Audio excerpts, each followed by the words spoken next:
Hello दोस्तों, स्वागत है आपका अपने चैनल टीचिंग विद बानी पर, जहां हम हिंदी की तैयारी को बनाते हैं आसान। तो तैयार हो जाइए अपने पेन और नोटबुक के साथ, बैठिए, शुरू करते हैं आज की क्लास को। आज की जो हमारी क्लास है वो काव्य शास्त्र से है, तो काफी ज्यादा इंपॉर्टेंट क्लास होने वाली है। पूरी क्लास जरूर देखना। उससे पहले अगर आप चैनल पर पहली बार आए हो तो चैनल को सब्सक्राइब और वीडियो को लाइक जरूर करना। आज का हमारा पहला क्वेश्चन है, धवन्यालोक किस शताब्दी का ग्रंथ है? 7वीं शताब्दी, 9वीं शताब्दी, 8वीं शताब्दी या 11वीं शताब्दी? हाँ जी, धवन्यालोक किस शताब्दी का ग्रंथ है? तो आपको याद रखना 9वीं शताब्दी का। इसका राइट आंसर क्या होगा? Option B.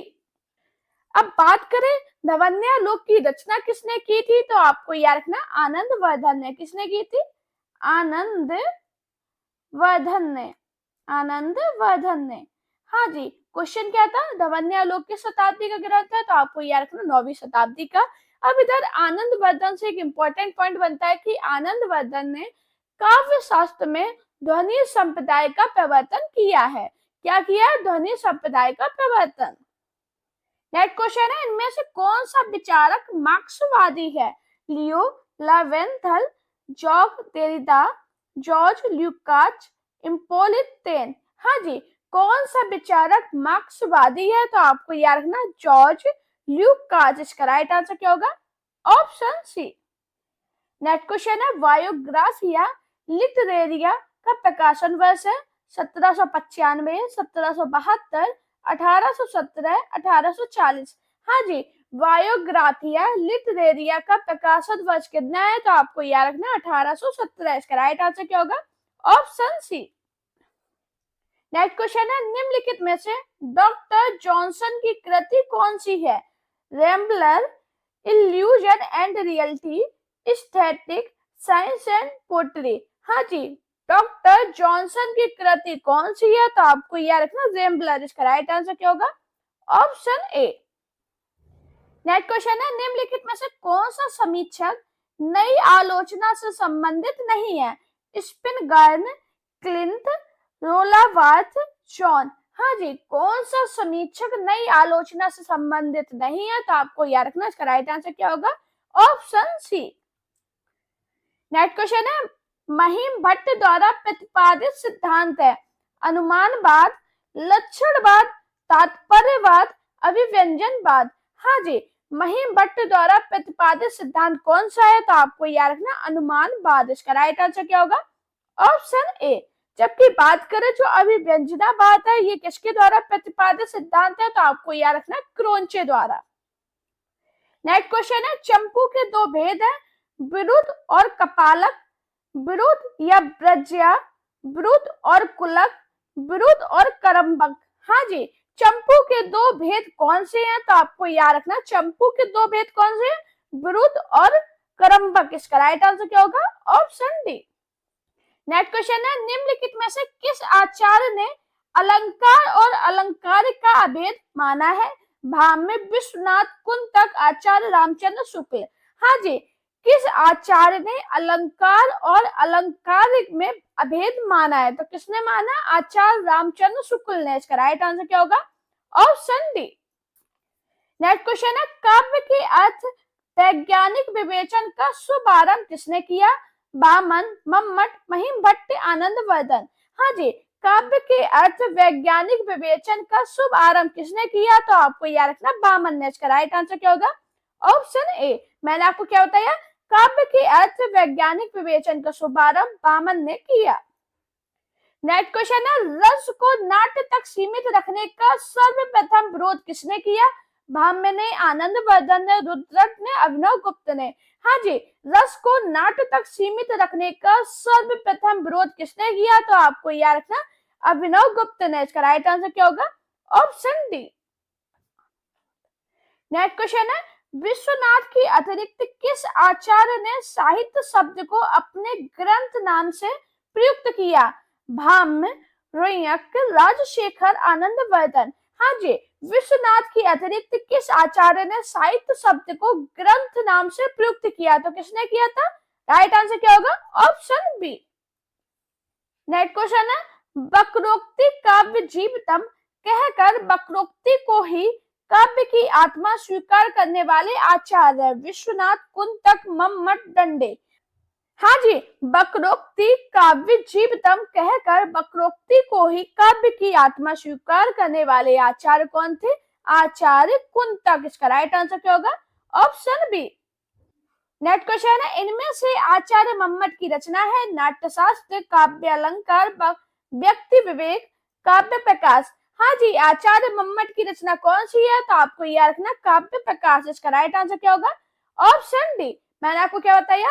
आचार्य मम्मट की रचना काव्य प्रकाश है। नेक्स्ट क्वेश्चन है, अलंकार संप्रदाय के प्रवर्तक है दंडी, मम्मट, भाम्य, भरत मुनि। हाँ जी, अलंकार संप्रदाय के प्रवर्तक कौन है? तो आपको याद रखना भाम्य। इसका राइट आंसर क्या होगा? Option C. मैंने आपको क्या बताया? अलंकार संप्रदाय के प्रवर्तक भाम्य है। नेक्स्ट क्वेश्चन है, काव्य दर्श के रचनाकार निम्नलिखित में से कौन है? माघ, भवभूति, भास, दंडी। हाँ जी, काव्य दर्श के रचनाकार निम्नलिखित में से कौन है? तो आपको याद रखना कौन है? दंडी। इसका राइट आंसर क्या होगा? Option D. दोस्तों आपको याद रखना ये काव्य दर्श जो रचना है ये दंडी की परिपक्व अवस्था की कृति है। नेक्स्ट क्वेश्चन है, सुख दुखात्म कोरसा कहने वाले आचार्य भरत मुनि, आचार्य विश्वनाथ, रामचंद्र, गुरचंद, आनंद वर्धन। हाँ जी, सुख दुखात्म कोरसा कहने वाले आचार्य कौन है? तो आपको याद रखना रामचंद्र गुरचंद। इसका राइट आंसर क्या होगा? Option C. मैंने आपको क्या बताया? सुख दुखात्म कोरसा कहने वाले आचार्य रामचंद्र गुरचंद है। बात करें इनकी प्रमुख रचना कौन सी है? तो आपको याद रखना नाट्य दर्पण।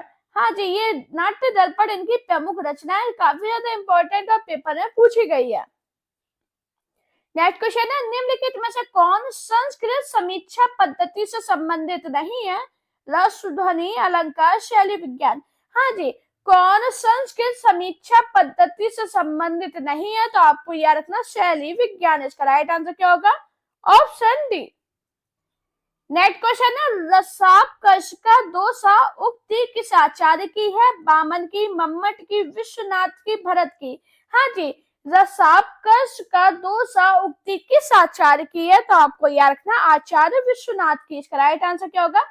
Option C. नेक्स्ट क्वेश्चन है, निम्नलिखित में से कौन सा वक्रोक्ति का भेद नहीं है? उक्ति विन्यास वक्रता, पद पूर्वदा वक्रता, वर्ण विन्यास वक्रता, प्रकरण वक्रता। हाँ जी, कौन सा वक्रोक्ति का भेद नहीं है? तो आपको याद रखना कौन सा नहीं है? उक्ति विन्यास वक्रता। इसका राइट आंसर क्या होगा? Option A. नेक्स्ट क्वेश्चन है, प्रसन्नता शब्द में कौन सी ध्वनि है? संयुक्त ध्वनि, युग्मक ध्वनि, संपृक्त ध्वनि, उपर्युक्त में से कोई नहीं। हाँ जी, प्रसन्नता शब्द में कौन सी ध्वनि है? तो आपको याद रखना कौन सी है? युग्मक ध्वनि। इसका राइट आंसर क्या होगा? Option B. नेक्स्ट क्वेश्चन है, आचार्य भरत ने किस रस को नाट्य प्रयोग में स्वीकार नहीं किया है? शांत, भयानक, करुण, अद्भुत।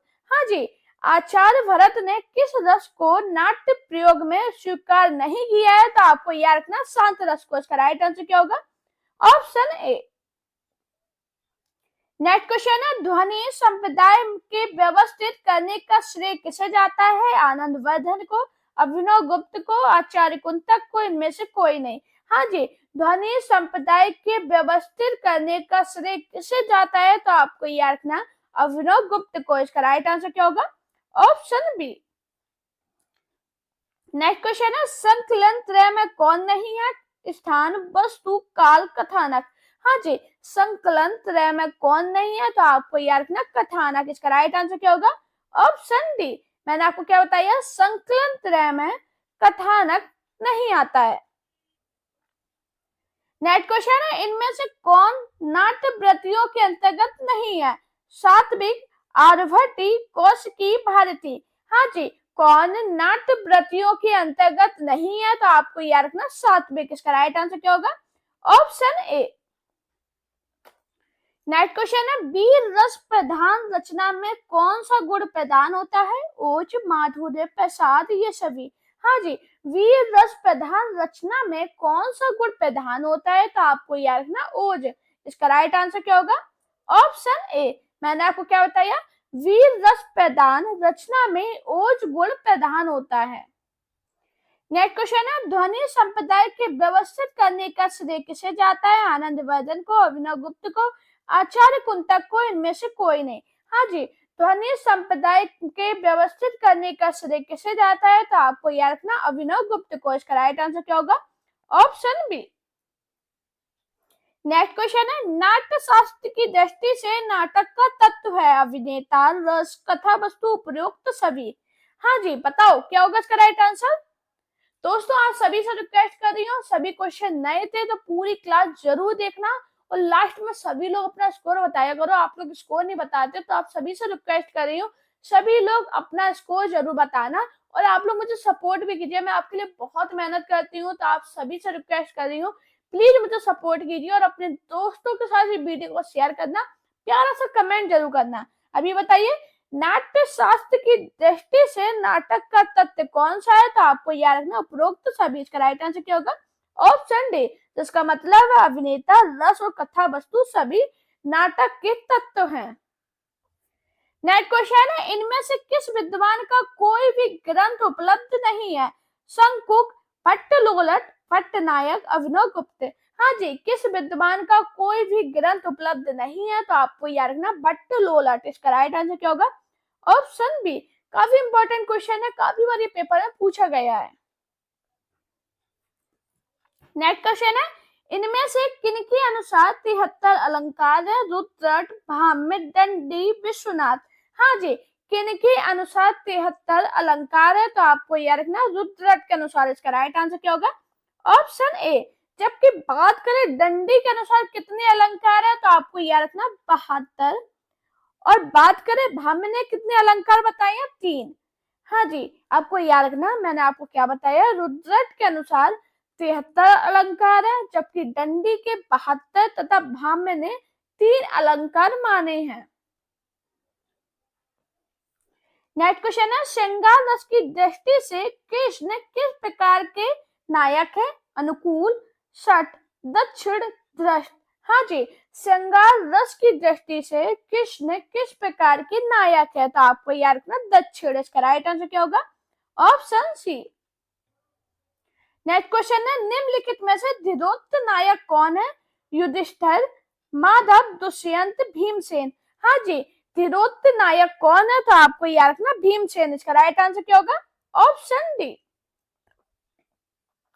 नेक्स्ट क्वेश्चन है, कविता अपने मूल रूप में जीवन की आलोचना है, किसने कहा है? तो आपको याद रखना बदर्सवर्थ, शैली, टेनिसन, मैथ्यू आर्नल्ड। हाँ जी, कविता अपने मूल रूप में जीवन की आलोचना है, किसने कहा है? तो आपको याद रखना मैथ्यू आर्नल्ड ने। इसका राइट आंसर क्या होगा? Option D. नेक्स्ट क्वेश्चन है, श्रुति से आशय है उन्माद, ध्यान, विरक्ति, आनंद का अनुभव। हाँ जी, श्रुति से आशय क्या है? तो आपको याद रखना आनंद का अनुभव। इसका राइट आंसर क्या होगा? Option D. नेक्स्ट क्वेश्चन है, भारतीय वृत्ति का संबंध किस रस से है? श्रृंगार, करुण, वीर, अद्भुत। हाँ जी, भारतीय वृत्ति का संबंध किस रस से है? तो आपको याद रखना अद्भुत रस से। इसका राइट आंसर क्या होगा? Option D. नेक्स्ट क्वेश्चन है, बिंब का काम है काव्य में सौंदर्य लाना, काव्य को छंद मुक्त करना, काव्य को सजीव बनाना, यह उपयुक्त सभी। हाँ जी, बिंब का क्या काम है? तो आपको याद रखना काव्य को सजीव बनाना। इसका राइट आंसर क्या होगा? Option C. नेक्स्ट क्वेश्चन है, 10 रूपकम के लेखक है धनिक, मम्मट, धनंजय, विश्वनाथ। हाँ जी, 10 रूपकम के लेखक कौन है? तो आपको याद रखना धनंजय। इसका राइट आंसर क्या होगा? Option C. नेक्स्ट क्वेश्चन है, आचार्य कुंतक ने वक्रोक्ति के कितने भेद माने हैं? 5, 6, 7, 8। हाँ जी, आचार्य कुंतक ने वक्रोक्ति के कितने भेद माने हैं? तो आपको याद रखना 6 भेद माने हैं। इसका राइट आंसर क्या होगा? Option B. नेक्स्ट क्वेश्चन है, रीति संप्रदाय से संबंधित काव्य शास्त्रीय ग्रंथ है काव्य अलंकार, काव्य दर्पण, काव्य दर्श, काव्य अलंकार, सूत्र वृत्ति। हाँ जी, रीति संप्रदाय से संबंधित काव्य शास्त्रीय ग्रंथ कौन सा है? तो आपको याद रखना काव्य अलंकार, सूत्र वृत्ति। इसका राइट आंसर क्या होगा? Option D. नेक्स्ट और इंपॉर्टेंट क्वेश्चन, मम्मट किस संप्रदाय के आचार्य? औचित्य, ध्वनि, अलंकार, रीति। हाँ जी, मम्मट किस संप्रदाय के आचार्य? तो आपको याद रखना मम्मट ध्वनि संप्रदाय के आचार्य। इसका राइट आंसर क्या होगा? Option B. नेक्स्ट क्वेश्चन है, रसानुभूति के संदर्भ में उत्पत्तिवाद संप्रदाय के जनक है अभिनव गुप्त, भरत मुनि, पाणिनि, भट्ट लोलट। हाँ जी, रसानुभूति के संदर्भ में उत्पत्तिवाद संप्रदाय के जनक कौन है? तो आपको याद रखना भट्ट लोलट। इसका राइट आंसर क्या होगा? Option D. मैंने आपको क्या बताया? रसानुभूति के संदर्भ में उत्पत्तिवाद संप्रदाय के जनक भट्ट लोलट है। नेक्स्ट क्वेश्चन है, काव्य प्रकाश के रचनाकार है मम्मट, विश्वनाथ, दंडी, राजशेखर। हाँ जी, काव्य प्रकाश के रचनाकार कौन है? तो आपको याद रखना काव्य प्रकाश के रचनाकार आचार्य मम्मट है। इसका राइट आंसर क्या होगा? Option A. मैंने आपको क्या बताया? काव्य प्रकाश के रचनाकार मम्मट है। नेक्स्ट क्वेश्चन है, दंडी निम्नलिखित में से किस प्रकार के आचार्य हैं? अलंकारवादी, रीतिवादी, रसवादी, ध्वनिवादी। हाँ जी, दंडी निम्नलिखित में से किस प्रकार के आचार्य है? तो आपको याद रखना अलंकारवादी। इसका राइट आंसर क्या होगा? Option A. मैंने आपको क्या बताया? दंडी अलंकारवादी आचार्य हैं। नेक्स्ट क्वेश्चन है, किस आचार्य ने गुणों को रस आश्रित माना है? भाम्य, रुद्र, दंडी, आनंदवर्धन। हाँ जी, किस आचार्य ने गुणों को रस आश्रित माना है? तो आपको याद रखना आनंदवर्धन। इसका राइट आंसर क्या होगा? Option D. नेक्स्ट क्वेश्चन है, नाट्य के संदर्भ में भरत मुनि के अनुसार रसों की संख्या है 8, 10, 9, 11। हाँ जी, नाट्य के संदर्भ में भरत मुनि के अनुसार रसों की संख्या कितनी है? तो आप सभी को पता है कितनी है? 8। इसका राइट आंसर क्या होगा? Option A. नेक्स्ट क्वेश्चन है, इनमें भरत मुनि द्वारा विरचित ग्रंथ का नाम है 10 रूप कम, नाट्य शास्त्र, साहित्य दर्पण, नाट्य लक्षण, रतन कोश। हाँ जी, भरत मुनि द्वारा विरचित ग्रंथ का नाम क्या है? तो आप सभी को पता है कौन सा ग्रंथ है? नाट्य शास्त्र। इसका राइट आंसर क्या होगा? Option B. नेक्स्ट क्वेश्चन है, आचार्य बामन ने काव्य हेतु के स्थान पर किस शब्द का व्यवहार किया? तात्पर्य, अभिधान, लक्षण, काव्यांग। हाँ जी, आचार्य बामन ने काव्य हेतु के स्थान पर किस शब्द का व्यवहार किया? तो आपको याद रखना काव्यांग। इसका राइट आंसर क्या होगा? Option D. नेक्स्ट क्वेश्चन है, भारतीय रस सिद्धांत ने साधारणीकरण का प्रयोग सर्वप्रथम किसने किया था? आचार्य जगन्नाथ ने, आचार्य विश्वनाथ ने, आचार्य भट्टनायक ने, आचार्य अभिनव गुप्त ने। बताओ क्या होगा इसका राइट आंसर? भारतीय रस सिद्धांत में साधारणीकरण का प्रयोग सर्वप्रथम किसने किया था? तो आपको याद रखना आचार्य भट्टनायक ने। इसका राइट आंसर क्या होगा? Option C. नेक्स्ट क्वेश्चन है, व्यंजना शब्द शक्ति का संबंध किससे है? मुख्यार्थ से, लक्ष्यार्थ से, वाच्यार्थ से, व्यंग्यार्थ से। हाँ जी, व्यंजना शब्द शक्ति का संबंध किससे है? तो आपको याद रखना व्यंग्यार्थ से। इसका राइट आंसर क्या है? Option D. भारतीय नाट्य शास्त्र की दृष्टि से नायक का उद्देश्य है व्यक्तित्व का परिशोधन, दृश्यों का प्रस्तुतिकरण, चरित्र चित्रण, रसास्वादन। हाँ जी, भारतीय नाट्य शास्त्र की दृष्टि से नाटक का उद्देश्य क्या है? तो आपको याद रखना रसास्वादन। इसका राइट आंसर क्या है? Option D. नेक्स्ट क्वेश्चन है, संगत युग्म का चयन कीजिए। काव्य प्रकाश आनंदवर्धन, काव्य दर्श भाम्य, काव्य अलंकार सूत्र बामन, काव्य अलंकार दंडी। हाँ जी, संगत युग्म का चयन कीजिए, कौन सा है? तो आपको याद रखना जो काव्य अलंकार सूत्र है ये बामन का है। इसका राइट आंसर क्या है? Option C. दोस्तों, अगर आपको मेरी वीडियो पसंद आई तो वीडियो को लाइक कीजिए, चैनल को सब्सक्राइब कीजिए, अपने दोस्तों के साथ वीडियो को शेयर करना, मेरा Telegram account, Insta account, Facebook page में मुझे फॉलो कीजिए। अपना प्यार और सपोर्ट चैनल पे इसी प्रकार बनाए रखिए। Thank you guys for watching this video.